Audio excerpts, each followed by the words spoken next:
a lot of politics in Louisiana when it comes to congressional redistricting that impacted your decision to leave the House. How does it work in your state, and how do you think it should work? Well, it works by the legislature drawing the maps, and I think that's an appropriate solution. The problem is, in this case, is that they had folks that came in that gave some misinformation to the legislature, told them that they had to redraw the maps whenever that's not at all what the court says. So the legislature acted upon bad information. They drew maps that I feel very confident will get thrown out by the courts, because I think it violates all three redistricting principles. And it really is a disservice to the citizens of Louisiana by drawing all these crazy lines. It looked like you gave a kid a crayon to draw the districts. So I think it's a disservice to the people of Louisiana. The last thing I'll say about how it should be done, this isn't necessarily how the maps are drawn, but how people are elected. I think you should have open primaries. And you're seeing differences. The state of Louisiana had open primaries for decades, and unfortunately, they just moved to a closed primary beginning in the 2026 election. But you think about it, at the end of the day, you have to represent everyone. You have to represent all the constituents. Why should you spend half of the election ostracizing or isolating half of the people you're going to be representing? And I just think I think the model is wrong. I think an open primary system makes more sense, and I wish that more states would do it that way. The district where I technically live, that I could throw rocks at two other ones. Really? Yes, it goes from Baton Rouge up to, which is in the southern part of the state, up into effectively the northwest corner in a town called Shreveport. There is no commonality there. So if I had to decide which committees I should get on to be most effective for that district, I couldn't even begin to narrow it down from about 10, because the issues are so diverse, the areas are so disconnected, and have such a disparate priorities. The other thing is that, look, our office really does pride itself on outcomes. And I think it would be incredibly difficult for anyone to represent that district well, and for us to perform at the same level of outcomes as we're performing right now. So I think it would be incredibly disappointing to me and our entire team, because we wouldn't be able to deliver the outcomes or the results for the districts that we're delivering right now. And so if we can't do a good job, then I don't think I want to do it. And it may sound like a cop-out, because I want to be clear. No one is going to be able to represent these districts well based upon the crazy gerrymandering lines that they drew, which is why I am very confident that the Supreme Court, when they hear this case early next year, they will be throwing these districts out and putting some rationale back into the maps in Louisiana. Because the way districts are drawn in the vast majority of Congress, members more concerned about a primary versus a general election. And so if you compromise with the other side, in the back of the mind, that member is going to say, how will it impact me in 2 years? That's exactly right. The incentives are, in many places, aligned to take the position that actually getting something done is less important than painting yourself in a positive light. That's an instinct that politicians have had throughout the history of democracy. But we have a system now in many states that reinforces that by providing the incentives, sort of the reward for pandering to the loudest voices or the ideology that is predominant, as opposed to doing what leaders do.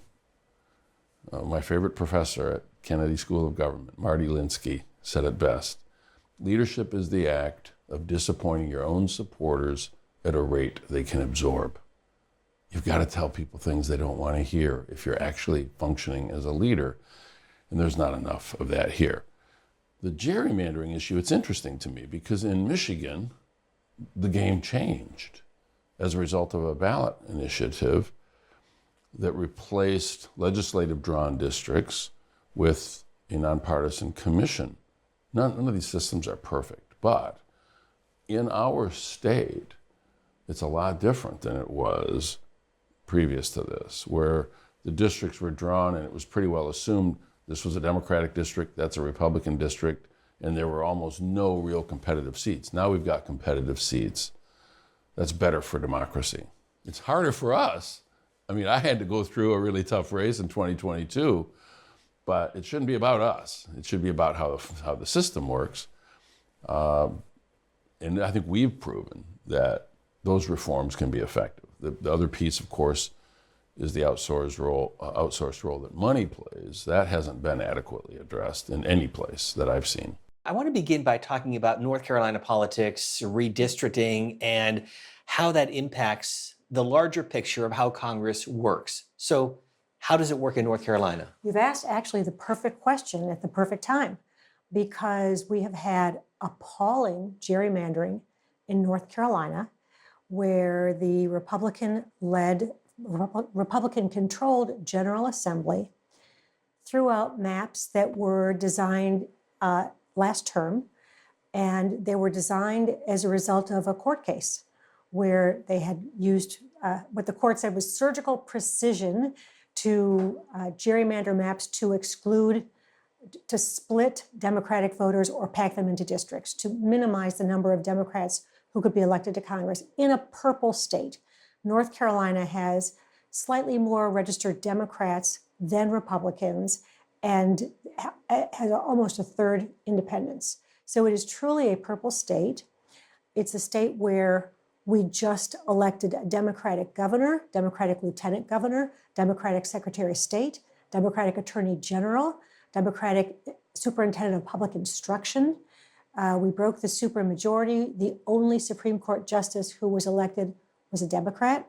And yet we have lost 3 Democratic members of Congress because of the way the maps were redrawn. Now, as I started to say in the last term, as a result of a court case, the North Carolina Supreme Court found that partisan gerrymandering violated the North Carolina state constitution. And they eventually appointed a 3-judge panel to redraw the maps. 2 Republicans, 1 Democrat. The maps they drew ended up with us having 7 Democrats and 7 Republicans in Congress. That makes sense in light of everything I've just said about this, the very even split in North Carolina and all the Democrats who were just elected in this most recent election. Unfortunately, the Supreme Court changed hands in the last election. The new Republican-dominated Supreme Court decided that partisan gerrymandering was now okay in North Carolina. The Constitution hadn't changed, the law hadn't changed, the voters hadn't changed, only the judges had changed. And so this go-round, the Republican-controlled state legislature redrew the maps. They eliminated 3 of us. They gave literally my district, my city of Greensboro, was divided in 3 pieces. Each piece of Greensboro was then connected with far-flung rural districts. Most of Greensboro is now drawn in a district that goes all the way across 10 counties out almost to the border of Tennessee to pick up Virginia Fox, who, living in Watauga, which is close to Tennessee, will now represent the largest piece of Greensboro, 10 counties away. They split communities of interest, which is contrary to what they said they were going to do. They divided counties, which was contrary to what they said they were going to do. And voters in my district now feel like they don't have a representative. Their voice is not being heard in Congress. So as you can tell, I'm not very happy about the gerrymandering that has taken place. And I have had people in my district come up to me for months now saying they didn't feel like they could even vote for a member of Congress because there was nobody on the ballot that represented their values. So, and by the way, one of the people who was in charge of the redistricting drew himself his own seat in Congress. And I saw him recently when he was up here for new member orientation.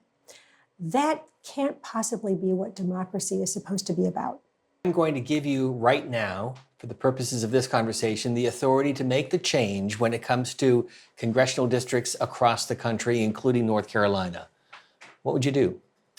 Well, there are a lot of states that now have independent commissions that draw the maps. And my understanding is that works fairly well. It's not perfect, but it works fairly well. When we had our 3-judge panel who drew the maps in North Carolina, that worked fairly well. I think you need to have independence in drawing the maps, I also think you need to have some guidelines. And the guidelines that our state supposedly had in place: keep communities of interest together, try not to split counties. Those were actually good guidelines. The first district that I represented was what's known as the Triad District. There's an area of North Carolina, Greensboro, High Point, Winston-Salem, that's known as the Triad District. Very similar issues, the same TV market, the same news media area, lots that's in common. And it was a wonderful district to represent because I was working on the same issues for all three cities. When the maps were redrawn, I lost most of Winston-Salem, and I got two rural counties. And I've worked really hard to understand the issues for the rural counties as well. And keeping Guilford County whole, keeping counties whole, seems to be one of the good guidelines to use. The way congressional districts are drawn, the gerrymandered districts that don't allow partisanship to become bipartisanship because you're forcing a member in a primary battle versus the general election battle. How would you fix that? Well, actually, the bill that I've been championing for years now, H.R. 1, the Freedom to Vote Act, and I was very privileged to be the assembler of that over the last 3 Congresses, and it's H.R. been 1, number 1. Yeah, and it got the number 1 designation when the Democrats had the gavel, the S1 designation on the Senate side. So it's really a kind of legacy commitment of Democrats on the Hill. That includes provisions that would fix partisan gerrymandering by creating some objective formulas for how you do the drawing of district lines. So it's not going to benefit one party or the other. It's going to benefit the public because it's going to represent a kind of fair distribution of votes across district lines, regardless of where they're being drawn. And so I'm certainly very sensitized to the public's anger around this issue that, politicians are choosing their voters instead of the other way around and so forth. And we put a fix to that in the legislation. So if we could get that passed, you'd have a more objective process for determining how these districts are drawn. I think that would increase the public's confidence about the process overall. It would lead, I think, to some more competitive districts. As you know, right now, there's a very small handful of districts that are truly competitive. Only about 20. Yeah, in each election cycle, and the rest are sort of locked in on the red side or the blue side. So you could help with that. I mean, obviously there's places where, it's blue as far as the eye can see and red as far as the eye can see, and it's hard to do any kind of district drawing that doesn't reflect that reality. But in places where, you've got a good mix of Republicans and Democrats, you shouldn't be able to draw the lines in a kind of distorted partisan way to benefit one party or the other. And there are ways that can be fixed, and that's one of the remedies that we look to. I want to talk about redistricting with House races. Obviously, it does not impact you as a U.S. Senator, but you served in the House. And when you talk to public officials and elected officials, they say that we need to get back to districts where there's the incentive to work across the aisle in the House that would lead to a better Congress. Well, I agree with that. I've been through a lot of redistricting. When I was in the state legislature, Speaker of the House, I was responsible for redistricting. I've been through it as a member of the House. I have said that one of the reasons I decided to run for the Senate is they couldn't change my district lines in the Senate. But it is a process that is way, way too partisan. The districts are not representative of more diversity and conversation that could take place in the House of Representatives. I do believe there should be a less partisan way of doing congressional redistricting, and I think that would lead to a more robust discussion in the House of Representatives where members would have to listen to a broader constituency than the way the current lines are drawn. So I am putting Ben Cardin right now in the position of authority to make changes in all 50 states with redistricting. What do you do? That's a tough answer. It's really tough to answer that because it's a political process, but how do you take the partisan political nature out of it? And I think there are ways of using commissions. I think there are ways that you can empower the goals of redistricting, to try to keep communities together.